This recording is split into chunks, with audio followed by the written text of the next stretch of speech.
catatan-catatan para sejarawan ini mendukung akan peristiwa penyaliban dari Yesus Kristus, Juru Selamat kita, Tuhan kita. Jadi sebetulnya itu tidak perlu diragukan lagi, ya. Bahkan Traktat Sanhedrin ini juga orang-orang yang membenci kekristenan, saudaraku, ya. Kalau saudara teliti Traktat Sanhedrin 43a, itu kurang lebih 120 Masehi, tahun 120 Masehi itu dicatat, orang Yahudi menggantungnya, begitu ya, menggantungnya di kayu salib. Shalom, saudaraku. Saudara, dalam Suara Gembala kali ini kita akan membahas tentang kematian Tuhan Yesus di atas kayu salib dari sudut pandang sejarah. Nah, saudaraku, kita tahu bahwa dasar iman kita, ya, kita ini selamat karena ada yang nebus, yaitu Tuhan Yesus yang menggantikan kita mati di atas kayu salib. Dan peristiwa penyaliban di dalam keempat Injil dinarasikan dengan sangat lengkap, sangat jelas, dan satu sama lain itu saling melengkapi. Saya akan bacakan, saudara, akan kematian Tuhan Yesus di kayu salib dalam Yohanes 19 ayat yang ke-30. Sesudah Yesus meminum anggur asam itu, berkatalah ia, sudah selesai, tetelestai, sudah genap. Lalu ia menundukkan kepalanya dan menyerahkan nyawanya. Jadi Injil, ya, ini Injil Yohanes, nanti saudara bisa bandingkan dengan Matius, Markus, dan Lukas, itu dengan tegas menarasikan, menceritakan bahwa Tuhan kita Yesus Kristus, Sang Juru Selamat, memang telah menyelesaikan akan karya penebusan itu dengan mati di kayu salib, ya, sudah selesai. Ya, maksudnya sudah selesai menebus kita, gitu ya, selesai di dalam membayar hutang kita, gitu, saudara. Ada lagi satu ayat yang di dalam Galatia 3 ayat 1, ini Rasul Paulus marah, ya, kepada jemaat Galatia. Hai orang-orang Galatia yang bodoh, siapakah yang telah mempesona kamu? Bukankah Yesus Kristus yang disalibkan itu telah dilukiskan dengan terang di depanmu? Jadi memang fokus dari iman Kristen itu memang tertuju pada salib Kristus, di mana Tuhan Juru Selamat mati di kayu salib, ya, dan itu telah dilukiskan dengan sangat terang di depan jemaat Galatia. Nah, saudaraku, kita akan membahas bagaimana catatan-catatan sejarah di luar Alkitab yang menceritakan tentang kematian Yesus Kristus tersebut. Nah, saya akan kemukakan apa yang ditulis oleh seorang sejarawan, ya, ini orang Yahudi, bukan Kristen. Jadi saudara harus tahu, ya, jadi yang mencatat ini bukan orang percaya, yaitu Flavius Josephus. Flavius Josephus itu adalah sejarawan Yahudi, terkenal sekali, ya, karyanya juga ada banyak, dan dia sangat-sangat dihormati sebagai seorang sejarawan.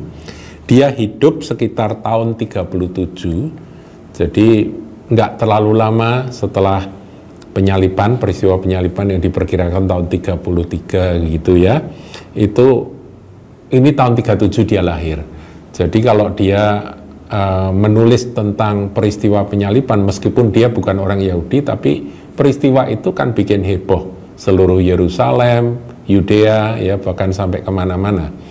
Jadi masa kecilnya dia itu dia mendengar akan banyak kesaksian-kesaksian tentang penyaliban dari Yesus Kristus Tuhan. Dia meninggal diperkirakan tahun 100, ada juga yang mencatat tahun 97, tapi itu nggak terlalu penting. Nah, saudaraku, siapakah Flavius Josephus tersebut? Dia lahir di Yerusalem dari keluarga imam Yahudi yang terkemuka. Dan pada awalnya di masa mudanya dia, Josephus Flavius ini terlibat dalam pemberontakan orang-orang Yahudi melawan Romawi.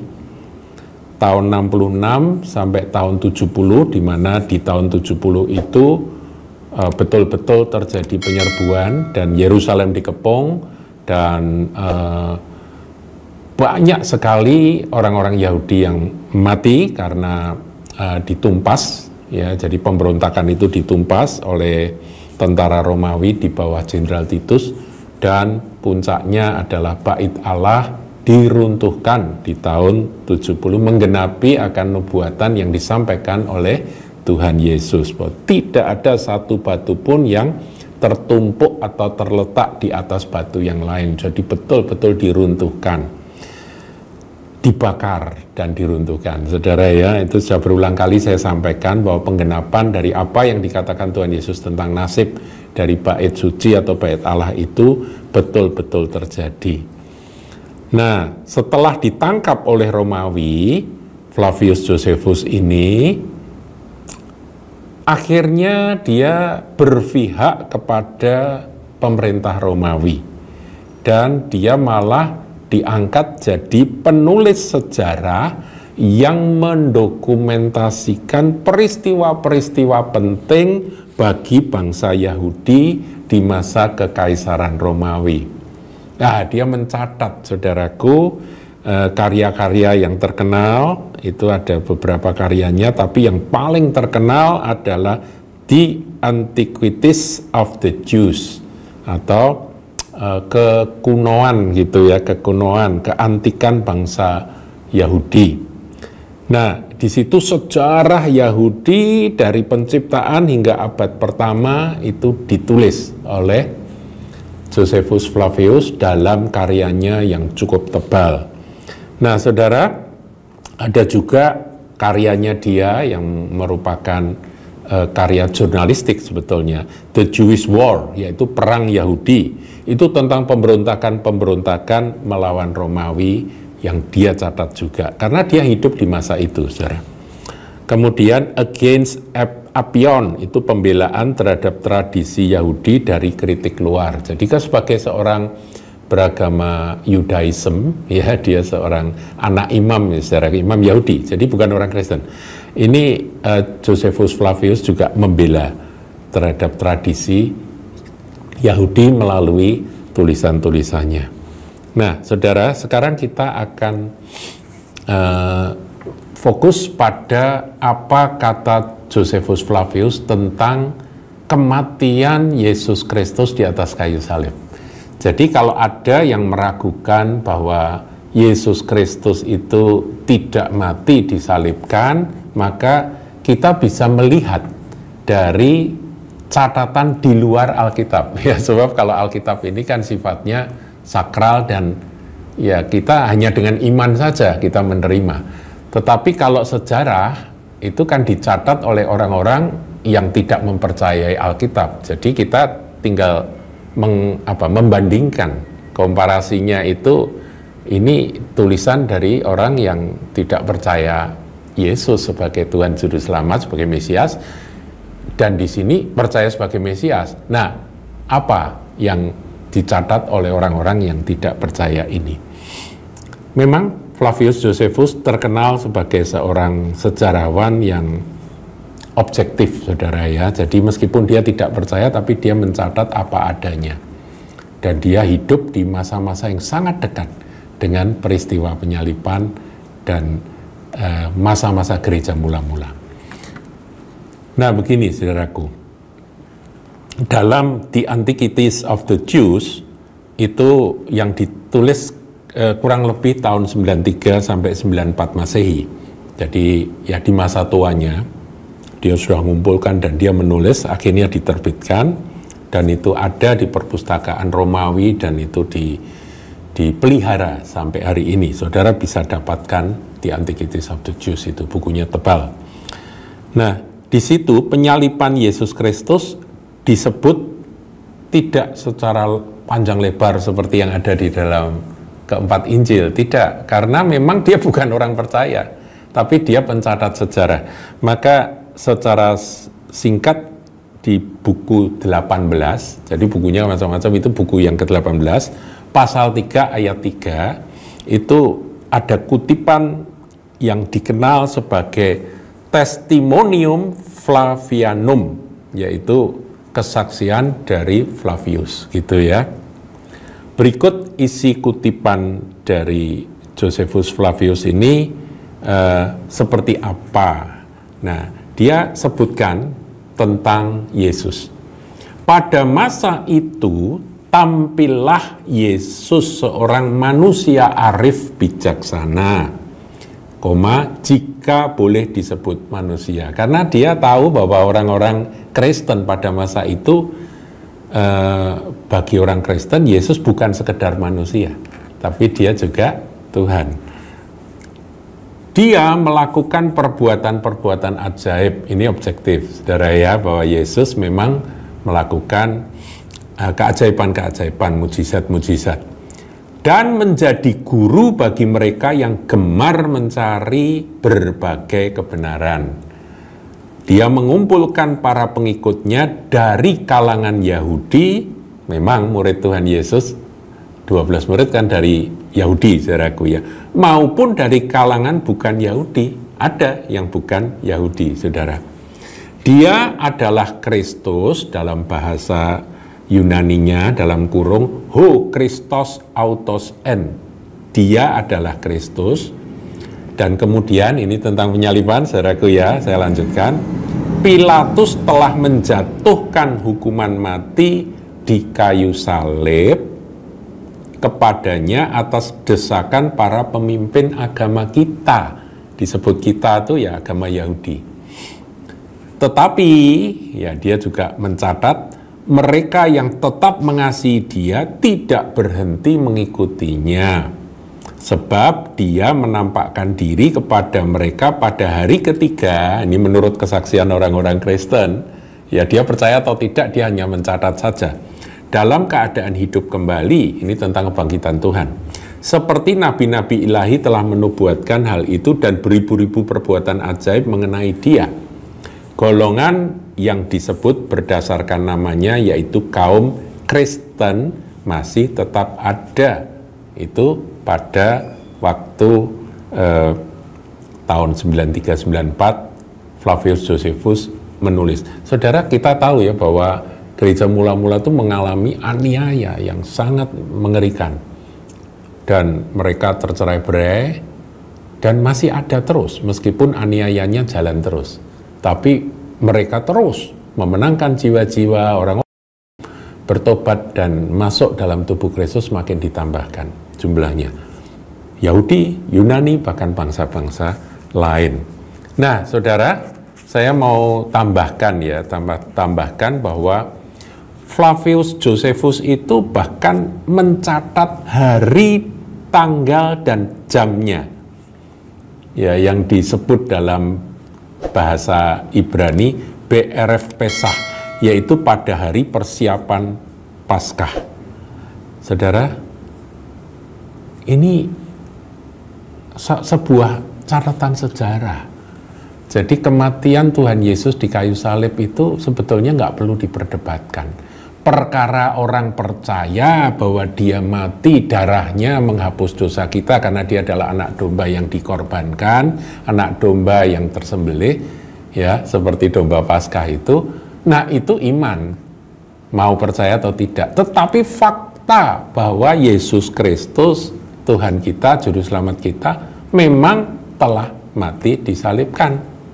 Nah, itu kesaksian dari Josephus Flavius yang bukan orang Kristen. Saudara harus tahu ya. Nah, sekarang saya mau tambah lagi kesaksian kedua dari seorang senator Romawi yang juga seorang sejarawan. Jadi senator itu kan orang-orang pinter sejarah di Roma ya. Nah, ini dia seorang yang peduli dengan sejarah, dia mencatat akan peristiwa-peristiwa yang terjadi pada masa dia hidup. Nah, tahun 55 sampai 120 Masehi, jadi juga masih sangat dekat dengan peristiwa Tuhan Yesus. Lahir Tuhan Yesus, kemudian tampil dan mengajar, membuat banyak mujizat, kemudian dia berakhir dengan naik ke kayu salib dan dia mati disalibkan dan bangkit pada hari ketiga. Itu peristiwanya dekat. Dia tahun 55 sampai tahun 120 Masehi dia meninggal. Dia senator Romawi yang bukan orang Kristen. Dia mencatat, saudaraku, Kristus mengalami hukuman yang luar biasa selama pemerintahan Tiberius di tangan salah satu penguasa kita, yaitu Pontius Pilatus. Dia jelaskan, saudara, tulisan itu masih ada sampai sekarang, tercatat dalam bukunya yang berjudul Annals 15 ayat 44. Ditulis tahun 116 Masehi, di masa tua dari Publius Cornelius Tacitus ini, saudara. Nah, saya catat di sini, saudaraku, ya, apa yang dia tulis di dalam bahasa Latin berbunyi seperti ini. Ini agak sulit ini mengejanya. Tiberio Emperitate per procuratorem Pontium Pilatum supplicio adfectus erat. Artinya telah dihukum mati pada zaman Kaisar Tiberius di tangan prokurator kita Pontius Pilatus. Bahkan dia sebut cara matinya itu dalam bahasa Latin stauro epitetimicotos pitato. Jadi Pilatus telah mengeksekusinya dengan disalibkan, stauro. Jadi saudara, betapa catatan-catatan para sejarawan ini mendukung akan peristiwa penyaliban dari Yesus Kristus, Juru Selamat kita, Tuhan kita. Jadi sebetulnya itu tidak perlu diragukan lagi, ya. Bahkan Traktat Sanhedrin ini juga orang-orang yang membenci kekristenan, saudaraku, ya. Kalau saudara teliti Traktat Sanhedrin 43a, itu kurang lebih 120 Masehi, tahun 120 Masehi itu dicatat, orang Yahudi menggantungnya, begitu ya, menggantungnya di kayu salib. Sebetulnya bukan orang Yahudi langsung, yang melalui keputusan pemerintahan Pontius Pilatus. Nah, saudara, ada lagi, yaitu sejarawan yang sering mengadakan perjalanan dan berkelana, namanya Julius Africanus. Dia juga tahun 160 Masehi sampai 240 Masehi. Jadi masih abad yang kedua, ya. Sejarawan juga. Itu mendiskusikan dalam sebuah tulisannya, dia mencatat, mengutip, ya saudaraku, dari sebuah diskusi yang membicarakan tentang kegelapan yang terjadi pada saat Yesus Kristus disalib. Jadi peristiwa itu kan ada gerhana matahari, saudaraku, ada kegelapan, dan kegelapan itu ada di dalam catatan yang namanya Thalus, T-H-A-L-U-S, dan itu ditulis di dalam catatan dari Julius Africanus ini, ya, mengenai kegelapan yang terjadi pada penyaliban Yesus. Jadi Yesus memang mati disalib, dan pada waktu itu terjadi kegelapan, saudara, ya. Nah, saudaraku, masih ada lagi yang menopang akan sebagai bukti bahwa Yesus Kristus itu memang mati di kayu salib, yaitu ini kita bisa pakai klaim historis, ya, karena ini sudah di luar klaim iman. Kalau Alkitab itu iman, ya, ini kita percaya pada Alkitab. Tetapi ketika orang mulai meragukan akan kematian Tuhan di kayu salib, itu klaim historisnya bagaimana? Nah, di sini tadi saya sudah kemukakan, ada Josephus, Flavius Josephus, kemudian ada itu, ya, Publius Cornelius Tacitus, kemudian Julius Africanus. Nah, sekarang gubernur Syria, saudara. Ini juga nggak jauh-jauh ya, saudara. Ini tahun 110 Masehi dia menjadi gubernur di Syria. Namanya Plinius Muda, the Young Plinius. Plinius Muda itu lahir tahun 61 dan dia meninggal 112 Masehi. Dia menulis naskah yang terkenal dengan catatan Letters 10 ayat 96. Saudara masih bisa trace, telusuri dan temukan. Dia menulis tentang orang-orang Kristen mula-mula yang beribadah menyembah Yesus sebagai Tuhan. Mereka bersikap sangat santun, diakui. Tulisannya juga merujuk pada perjamuan kudus. Nah, saudaraku, perjamuan kudus itu khas. Yaitu perjamuan kudus itu mengingat akan kematian Tuhan. Di kayu salib Tuhan Yesus berkata, lakukanlah ini untuk mengingat akan kematianku. Yang selalu dilakukan oleh mereka, yaitu murid Yesus.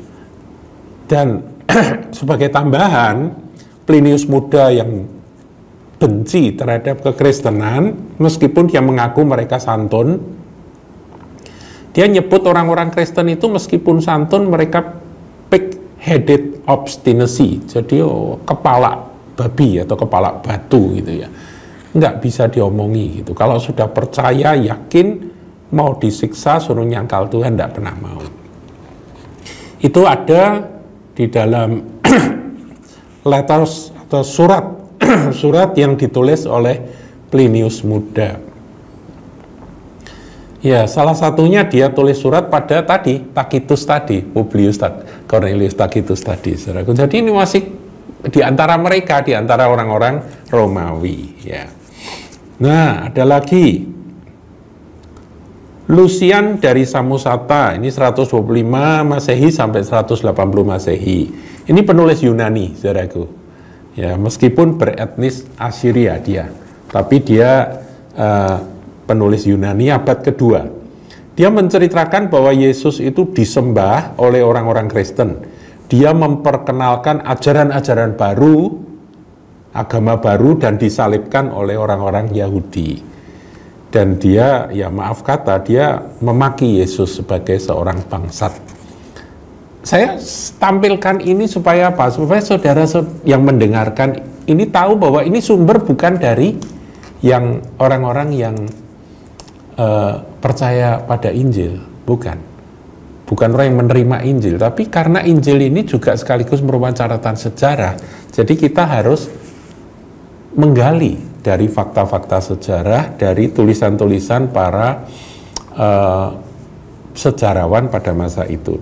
Dan yang terakhir, saudaraku, seorang filsuf Syria yang non-Kristen, dia mengkonfirmasi bahwa Yesus itu dianggap bijak, namanya Mara Bar itu anak Serapion, jadi Mara anaknya Serapion. Dia mengkonfirmasi bahwa Yesus itu dianggap bijak. Jadi memang Mara Bar Serapion ini orang yang baik hatinya, saudaraku, orang yang lembut hatinya meskipun dia bukan orang percaya, bukan orang Kristen. Tapi dia mengkonfirmasi Yesus itu orang bijak dan berbudi luhur karena dia punya hati yang sama gitu ya. Dia cenderung pada kasih gitu ya, dalam kehidupannya dia punya filosofi kasih. Jadi dia anti kekerasan. Dia melihat Yesus itu sebagai seorang yang bijak dan berbudi luhur dan dipandang sebagai Raja Israel. Ya, Yesus kan pada waktu dia disalibkan pun ada tulisan yang ditulis oleh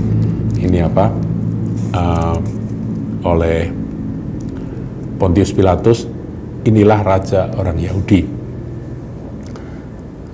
Oleh banyak orang, Yesus dihukum mati oleh orang-orang Yahudi, mestinya oleh Pontius Pilatus, tapi karena desaan orang-orang Yahudi, dan hidup terus dalam pengajaran murid-muridnya. Nah, dia menulis surat kepada putranya, yaitu, "Nak, ada 3 peristiwa ketidakadilan terhadap 3 orang bijak dalam sejarah. Yang pertama adalah pembunuhan Sokrates. Tahu Sokrates, saudaraku, seorang filsuf terkenal ya di Yunani. Kemudian 2, pembakaran Pitagoras. Saudara masih ingat waktu SD kita pernah belajar dalil Pitagoras? Ini orang pinter, seorang filsuf, orang jenius pada masanya. Dia akhirnya mati dibakar, saudara. Dia bilang itulah ketidakadilan terhadap orang-orang bijak, orang-orang hebat, orang-orang baik. Dan yang ketiga, dia sebutkan eksekusi raja bijak orang Yahudi, Yesus Kristus. Jadi dia samakan Sokrates dibunuh, Pitagoras dibakar, kemudian Yesus Kristus dieksekusi, raja bijak orang Yahudi, wise king of the Jews. Dia itulah hari-hari matinya hati nurani. Saudaraku, setelah meneliti akan bukti-bukti catatan sejarah dunia tersebut, tentunya kita dapat mengambil kesimpulan bahwa memang bukan hanya masalah iman kepada kitab suci Alkitab, Injil, tetapi memang ditopang oleh catatan-catatan di luar kitab suci. Bahwa Yesus Kristus Tuhan Juru Selamat kita telah mati, dikuburkan, bangkit pada hari ketiga, dan naik ke surga setelah 40 hari kebangkitannya, dan akan datang kembali untuk menghakimi yang hidup dan yang mati. Dia adalah Tuhan kekal selama-lamanya. Tuhan Yesus memberkati. Jangan lupa like, comment, share, dan subscribe channel GKBK Hal Semarang.